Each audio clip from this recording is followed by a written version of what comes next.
G'day crew. This is the third video in my series on sounders and how to get the best out of them. I hope you get something out of this. Before I get into the main topics for this video, I had a subscriber ask me how the 2D image that the sounder presents relates to the 3D reality of what's down there on the bottom.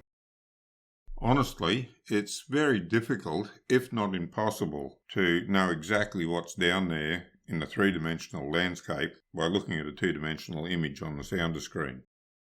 For a start, the sounder isn't showing exactly what is down there at a particular point under the boat. It is showing you everything that it sees in the area that's covered by the transducer cone. So that complicates matters for a start. For instance, the video that I've got running here shows my boat running along the edge of a sandbank. Now that's pretty clear if you look at the 3D view on that. Now look at the 2D image from the 2D sounder and really don't know what's happening down there. You can see the bottom depth is changing. You can see the thickness of the red line is changing as we get more or less of the shadow effect I spoke about in previous videos. But that's all we know. The only way that I can tell that I'm running along the edge of a sandbank is to either look at the 3D view or refer to the contour lines on my chart, but I can't tell from the sounder itself. Now 2D is good. I actually still prefer it for finding fish. However, when it comes to recognizing the structure on the bottom and identifying it as a rocky outcrop, a wreck, trees or something else, 2D is at the bottom of my list. This is the only footage I have on this subject right at the moment, but I will endeavour to include a little bit of footage about this particular subject in each video as the series progresses. Once we get into side imaging and down imaging, I'll show you how you can tie that together with the 2D imaging to get a better understanding of what is down there. And now on with the topics that I wanted to cover in this video. In the last video, I said I'd show you how to tell what sort of bottom you're over, so I'm going to start off with that. You don't need a dual frequency transducer to do this. You don't even need a chirp transducer. I learned to do this on our original Furuno sounder back in the 1960s, way before any of this fancy technology came around. In fact, it was before we even had screens on our sounders. That Furuno used a stylus to record the images on moving paper fed in from a roll. So no matter what transducer you have, so long as it has a traditional 2D function, you can use this method to determine what the bottom is like. There are a couple of restrictions. If you've only got a low power transducer, you can only do it in shallower water, so a higher power transducer does make it easier. I have my screen split so that I have the returns from the low frequency elements of the AMR 265 LH transducer on the left and the returns from the high frequency elements on the right. I've done this so that you can see the difference between the low and the high frequency returns, not because you need it. In general, when I'm assessing the bottom hardness, I like to use the low frequency setting. The first thing to do is to turn off some of the automatic features of your sounder. You'll have to refer to the manual for your sounder for details on how to do that. I generally use manual gain when I do this, but it isn't strictly necessary. You can keep the gain on auto if you're more comfortable with that. What you must do, however, is turn off auto ranging. Auto ranging is a feature that automatically adjusts the area of the water column that is shown on the screen so that the bottom is always visible at the bottom of the screen and the surface of the water is at the top. You must turn this off. With that turned off, we can adjust the visible depth range manually. I'm using a control knob to adjust it here. Again, refer to the manual for your sounder if you're unsure on how to adjust the depth range manually. I want the depth range to show a little over 3 times the depth of water that I'm in. In this case, I'm in 17 metres, so I want to set the depth range to a little over 60 metres. You can now see a second bottom showing below the original ocean floor. On the low frequency side, you can also see a faint third bottom. What's happening here is that the sonar ping goes down from the transducer and is reflected off the bottom and picked up by the transducer. That is interpreted and shows the real bottom on the transducer screen. However, the transducer doesn't get all of the signal reflected back to it. By the nature of the transducer beam and the physics involved, a lot of the return echo is scattered in all directions. Some of the scattered return energy is reflected off the surface of the ocean and back down to the ocean floor, creating a second echo back to the transducer. This shows on the display as a second bottom. The second bottom is exactly twice the depth of the real bottom. I'll just go over that again, because when you think about it, it makes sense. The ping travels down to the bottom from the transducer and then back up to the transducer to record the real bottom. Some of the energy is reflected from the water's surface back to the bottom, where it is reflected again and picked up by the transducer. That is the second bottom. Since it's travelled to the real bottom and back twice, the second bottom shows at twice the depth. How strong the second bottom appears to be on the screen is a measure of how hard the bottom is at that particular point. To borrow a phrase from Professor Julius Sumner Miller, why is that so? Let's take a golf ball as a substitute for our sound wave. If I throw the golf ball against the concrete, it bounces quite nicely. So does a sound wave when it pings off a hard object on the ocean floor, like a rock. If I throw the golf ball on a mat, it loses some of its energy and doesn't bounce back as strongly because some of the energy is absorbed by the softer mat.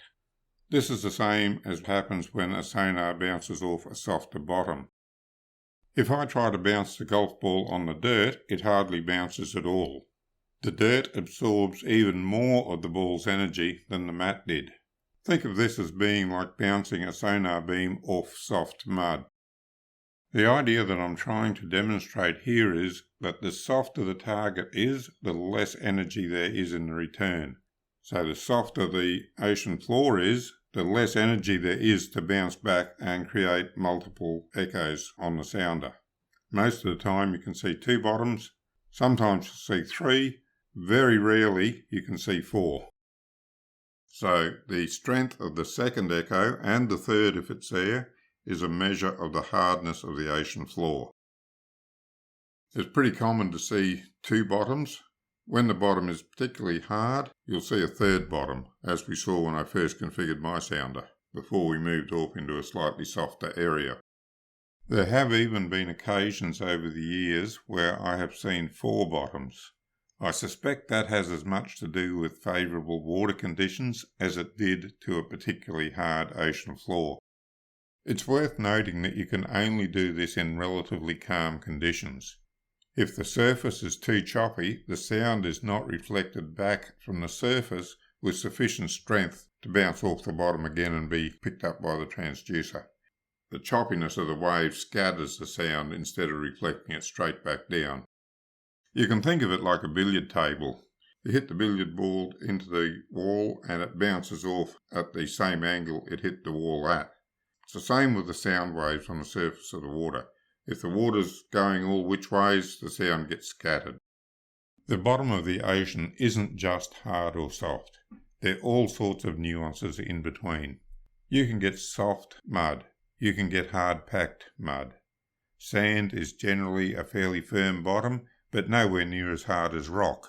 Then you get mixed bottoms where there's rock or rubble mixed in with the mud or the sand. It takes practice to learn to assess the bottom this way. There's always a variety of soft and hard bottoms and shallow water around any coastal area.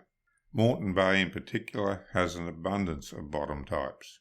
Go in shallow enough where you can see the bottom, check it out on your sounder, and compare that to your visual assessment of what the bottom should be like. If you snorkel, dive in, check the bottom out. That's what I used to do. Now, learning what to look for takes time. And one suggestion I've got is when you catch fish in a certain area, take the time to do a small circuit around the area before you leave and check out what sort of bottom you see on the sounder. There are a lot of factors involved in finding a fishing spot, but one factor is that similar bottoms will often attract fish. So if you've been catching fish in one particular type of bottom and you run across an area that's got that same look on the sounder, it's worth having a good look around to see if there's any fish there. I'll try and throw a segment in on bottom types as I get more footage in future videos, just to help you recognise them. They'll look a little bit different on your sounder.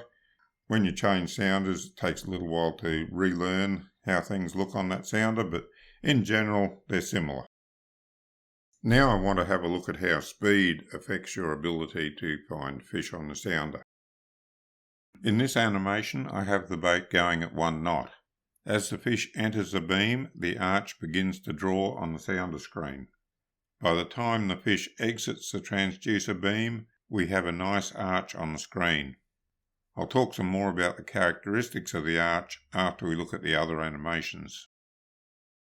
Now this is the same fish, the same everything, except this time we're going to pass over it at 2 knots. Notice that the arch is now only half the length of the previous arch. This is because we are travelling at twice the speed. The fish only takes half the time to pass through the sonar beam. In this animation, the speed has been doubled again, so that the boat is now travelling at 4 knots. We still get a perfect arch because the fish passes through the centre of the beam at a constant depth. However, because we've doubled the speed again, the arch is only half as long as it was at 2 knots and 1/4 as long as it was at 1 knot. If we double the speed again to 8 knots, then the arch is only half the length it was when we were travelling at 4 knots. It's still perfectly formed, just smaller.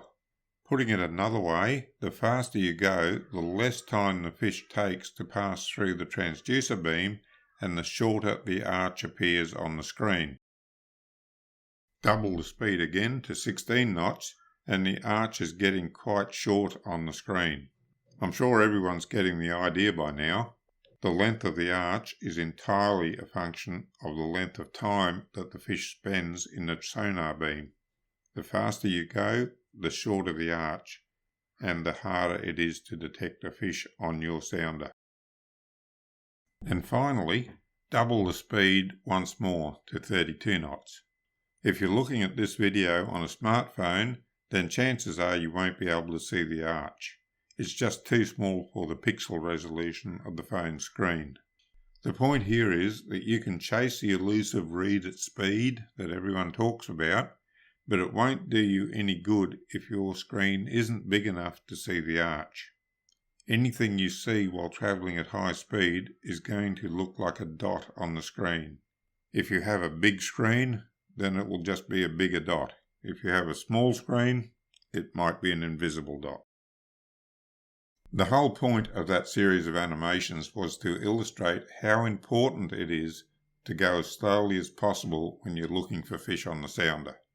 By all means, travel a lot faster when you're looking for structure. But when you want to find the fish that are holding near that structure, it's essential to slow right down. Before I talk about the characteristics of the arches we've been looking at, I just want to draw your attention to another aspect of the arches in the sonar beam. As I explained in the previous animations, the arches are a function of the amount of time it takes for the fish to pass through the sonar beam. In this animation, we have 2 fish passing directly through the centre of the sonar beam at a constant depth. And one fish is twice as deep as the other. The actual depth doesn't matter, just that one fish is twice as deep as the other. Simple trigonometry tells us that the width of the sonar beam halfway between the transducer and the bottom fish will be half the width of the beam at the level of the bottom fish. Here's a diagram if you're doubtful. In any triangle, if you double the distance along its axis, the distance between the sides will also double. But back to the animation. You can see that both fish are the same size, yet because the top fish spends only half the time in the transducer beam, its arch is only half as long. The arch for the top fish is also not as deep. I think I gave an adequate explanation of how that happens in the previous video, but if anyone is still having trouble understanding it, leave a comment below and I will try to include a better explanation in a future video. So to summarise, you get bigger arches from transducers with wider cone angles, but they have other drawbacks that I've discussed in previous sounder videos. You get bigger arches from fish that are further away from the transducer. You get bigger arches when you go slower. There is one other way to get bigger arches, and that is to increase the speed that your sounder screen scrolls to the left at. By increasing the speed, you are making the sounder draw more pixels on the screen to fill in the arch. The drawback here is that information that you want to study can scroll off the screen too quickly. If you want to play with the scroll speed, my advice is to play with it until you find a speed that you are comfortable with and then never touch it again. In my experience, changing the scroll speed all the time makes it harder to recognize what you're looking at. Keep the same scroll speed so that every time similar things pass through your sonar beam, you see recognizable shapes on the sounder screen. I hope that makes sense. Now I want to show you something about all the arches that we've been looking at.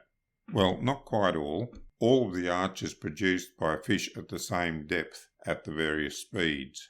In this case, the bottom fish that we've been looking at. What I want you to note here is that while the arches become shorter as the speed increases, the depth of the arch has not changed. This is an important piece of knowledge, as it can give you an indication of the size of the fish down there. I've never claimed to be able to tell the size of a fish on the sounder. There's a feature on the Peruno that uses dual frequency chirp, and it measures them and puts a measurement up on the screen beside the fish. That's neat, and it seems to be reasonably accurate, but I don't claim to be able to do it. There are people around who say that they can tell the size of a fish that they see on the sounder, and they may well be right. I just don't claim to be one of them. What I can do, though, is tell the relative size of fish on the sounder at the same depth. Take these two arches from two different fish at the same depth. The length of the arches are the same because they both pass through the centre of the sonar beam at the same depth. However, the depth of the arches is different. I can't tell you how big either fish is, but I can tell you that the one on the right is about half the size of the one on the left. The relative depth of the arches tells me this. Remember the animation that I showed you earlier though. This type of size comparison only works for fish at the same depth. Fish that are higher in the water column will show a smaller arch by virtue of the geometry of the sonar beam, but may well be bigger than one near the bottom. You can only compare like with like. In this case, we can only compare returns from fish at the same depth. So far, I've only looked at returns from fish that were obliging enough to pass directly under the boat and through the centre of the sonar cone. In previous videos, I've also talked about the increasing footprint of the sonar cone the deeper it goes, and how this makes it difficult to determine where the fish is in relation to the boat. This is particularly important when deep dropping in up to half a kilometre of water. It also means that the likelihood of having a cooperative fish pass through the centre of your sonar beam reduces as it gets deeper. So what happens then, and why? Well, I think this video has gone on long enough, so those are subjects that I'll cover in later videos. Until then, good fishing.